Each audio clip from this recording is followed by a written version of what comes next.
Everyone in this town is going crazy. I think it's because of me and these horns. You killed that innocent girl. Now the devil has claimed you. He didn't kill her father, and now people are telling me all these things I don't want to hear. In the new thriller Horns, former Harry Potter star Daniel Radcliffe plays Igby, a man who wakes up to find himself the prime suspect in his girlfriend's murder. Things only get worse when he begins to grow horns that have the power to reveal people's darkest truth. I sat with Daniel and his co-star Juno Temple, and I asked him if he was familiar with the book. The thing I loved about the book, which is what I love about the movie and the script, was that it dares to be a lot of different genres. We do live in a time of kind of obsessive categorization of things, and I think the wonderful thing about this film is that it shifts tonally from being very, very funny to very sort of heartbreaking and tragic to violent and or dark or whatever it's doing, and it does it with such joy that and I hope that comes off in the film as well. I'm gonna love you for the rest of my life. Just love me for the rest of mine. Please, you have to believe me. I loved her. What does it feel like to get away with murder? Commandant, to save your soul, I should ask the devil to punish whoever killed her. What are they? You know how I think we should proceed? I should grind me up some OxyContin and have a little snort. Part of what makes this film work is that it's haunting, and it's about being haunted.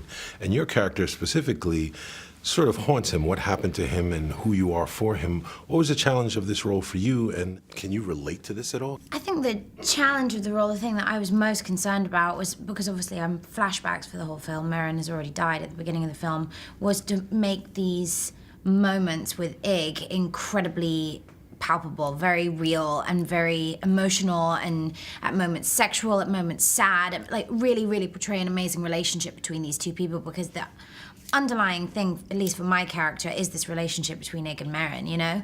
And it's interesting because the whole time I am seen through Ig's memory, so it's his idea of me. Yet, at the same time, throughout the rest of the film, every character talks incredibly highly of Merrin, about how she is this light force of kind of magical, I don't know, joy and sparkle in people's lives. And that was important too, that there was almost bringing this sort of angelic quality into the film, and I don't feel like I'm an angel at all, so that was definitely part of the challenge for me, for sure. Now back to you, Daniel. You've done Broadway, and this role is very physical. So how did doing Broadway and the physicality of that, were you able to incorporate that into what you do in this role? I mean, I think theatre has always kind of kept me sharp, and it's been the place that I've gone to learn and get better and grow.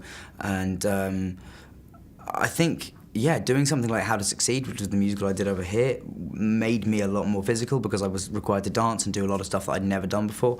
And that just got me into my body a lot more, and I think I definitely enjoy sort of physical challenges as an actor now. So I enjoyed this movie. I didn't think it completely worked on every level, but I thought it pulled off something tough, which is a blend of genres, because it's a horror movie, it's a thriller, it's a love story, and it's a murder mystery.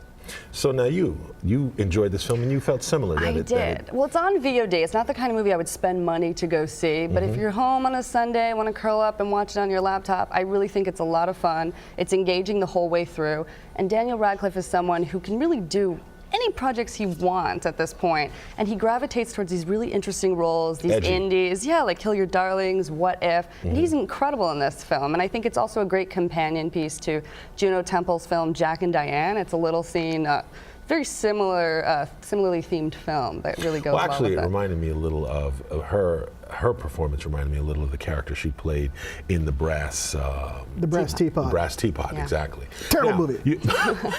Now, for you liked this movie. Did you think it completely worked with all the mixed No, I didn't really like this movie, actually. I mean, I thought it was very ambitious. I mean, the story is very different, but it's trying to be a dark comedy. It's trying to be a horror film. It's got the whole violence on women thing. It's got a whole supernatural thing to it. and it doesn't do any one thing good, so it kind of like loses the strain. I mean, I think that people will find it interesting because it is so different, and that's something you don't normally see, but overall it's not really a good movie. And I hate to say it, it does have some poor supporting acting. Now Radcliffe can poop in a box and he'll be good. I mean, the guy can act, we'll give him that much credit, but I mean, overall I thought the film was lacking, but if you just wanted to see a different type of movie, I would recommend Horns. Well, you know, I think it didn't work completely. I liked it probably a little bit more than you. I liked some of the ideas. I liked the initial conceit. I liked the idea of people revealing themselves. I thought that worked very well. I felt that there were a lot of ideas they could have explored and gone further with that they didn't. So listen, if you've got a big megamind head, then you could have all these ideas. But that film doesn't have that, so it didn't work for him. What do you expect? I understand. Well, we're going to be back in a few minutes and talk more movies here on Arise on Screen. We return. Demon-possessed children, flesh-eating zombies, and humans doing unspeakable acts. Banned around the world, the most controversial horror films of all time. Next, here on Arise on Screen.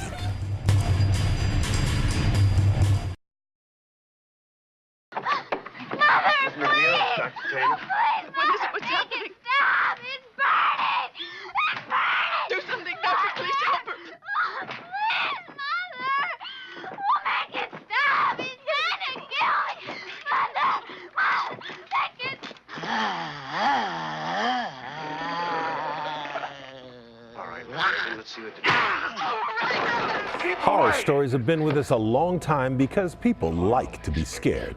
But certain horror films push the envelope and some just tear it up completely. We've created our list of the 5 most controversial, game-changing horror films of all time.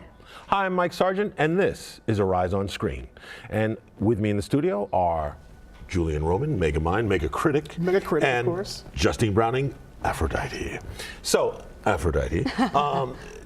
Well, actually, I'm going to go to you, Julian. Okay, sure. Because now The Exorcist is one of those. You're ready for anything? Exorcist is one of those films that, at the time when it came out, was highly controversial. It was lines around the block. People were saying all kinds of things about it. Do you remember much of this period in film? I mean, the film is groundbreaking. I mean, it's basically the horror film that every other horror film has been measured to. And it came out in 1974, William Friedkin, Ellen Burstyn, Linda Blair. And really, no film has really matched the velocity of that film. And it's still this strong, you know, many, many years later. And to this day, I can't even think of a film that even compares to it as being the pinnacle of horror films. Well, I agree with you. And it had a lot of things going for it because it was based on a bestseller, which was based on a true story. And it's about something that people know exists. People know that demonic possession exists. I mean, the Catholic Church does have exorcists. They are people who do this. This is what they do. They're trained to do this. So it was one of those movies that, you know, you could have all kinds of monsters and zombies and vampires, but those things don't really exist. The devil, demons, they do. And a child being affected. And this was sort of one of the few Oscar-nominated horror films. Very much so. There's been so few since, but I remember when it was reintroduced into theaters. I was in elementary school, and there was this build-up, you know, they had to hand out barf bags when this movie came out. There were seizures, they had priests on site. So you went into it kind of expecting this horrifying thing. It was an event.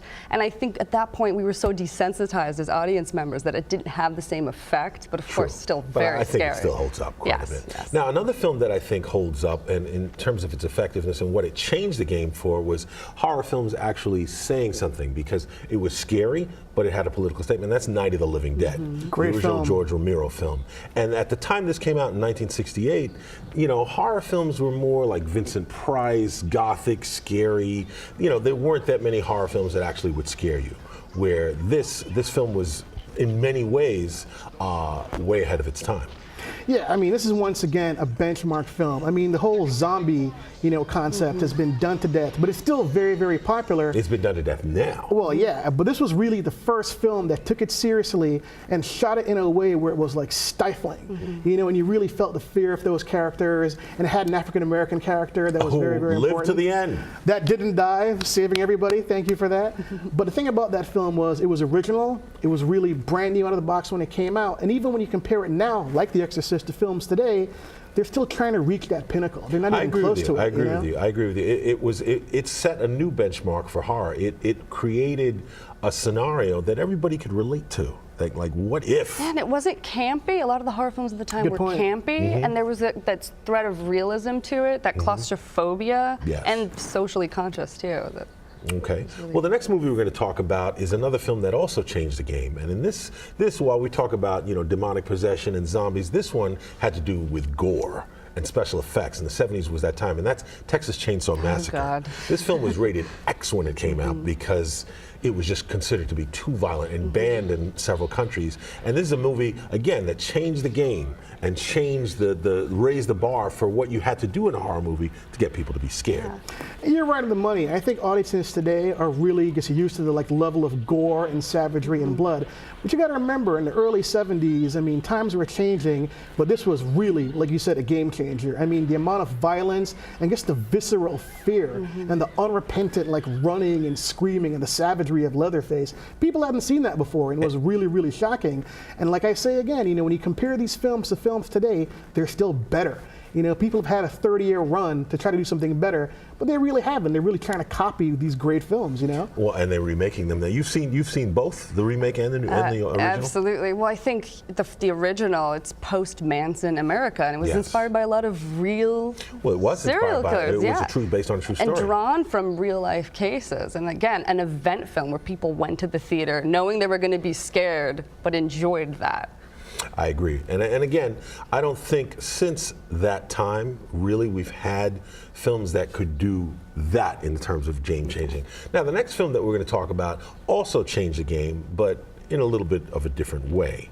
And that film is, what we talked about? Exorcist? We Human? talked about Human? No, that's going to be our last film. Spit on Your Grave. I Spit on Your Grave. Yes. Now, I Spit on Your Grave, which I think is somewhat related to the film we talked about earlier with Nicole Kidman, Before I Go to Sleep, because this is a movie, this is essentially a revenge film where this woman has this brutal gang rape, and then she's going to get her revenge. And her revenge is more horrific than what they did to her.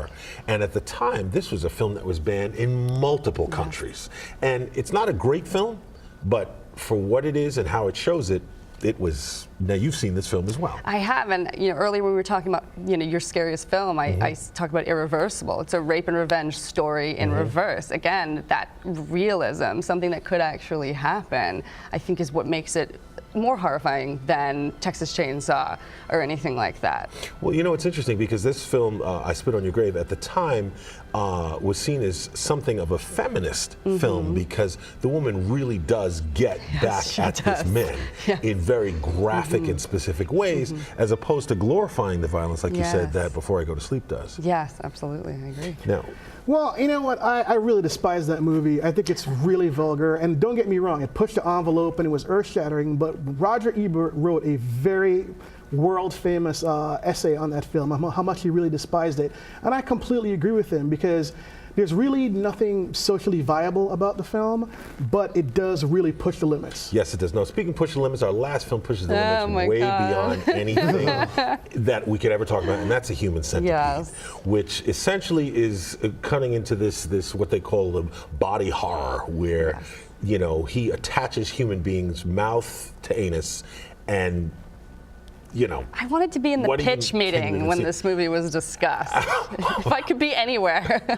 Probably one of the most horrifying. The concept is horrifying. So now, what did you want to say? You had something I might throw up in my Megamind hat because that movie to me was almost unwatchable. I mean, when I first saw that film, you literally just can't sit and watch it. It's so horrifying. But once again, it's not scary. It's just they're pushing the envelope to just really squeeze the stomach, just to try to put the bar that much farther. But is there anything artistic to it? I don't think so. I can't argue that. Well, it's one of those word of mouth kind of movies where everyone's like, well, did you see this? So you have to see it. And you kind of feel left out if you didn't. And then it scars you for life. Yeah, scarring for life is a good way to put it. Well, I have very much enjoyed sitting with mega critic Julian Thank Roman you, Mike. And the goddess Aphrodite. And I, of course, am just sitting on the Enterprise here, and you are my crew. So, I'm Mike Sargent, and we'll be back next week to talk more movies here on Arise on Screen.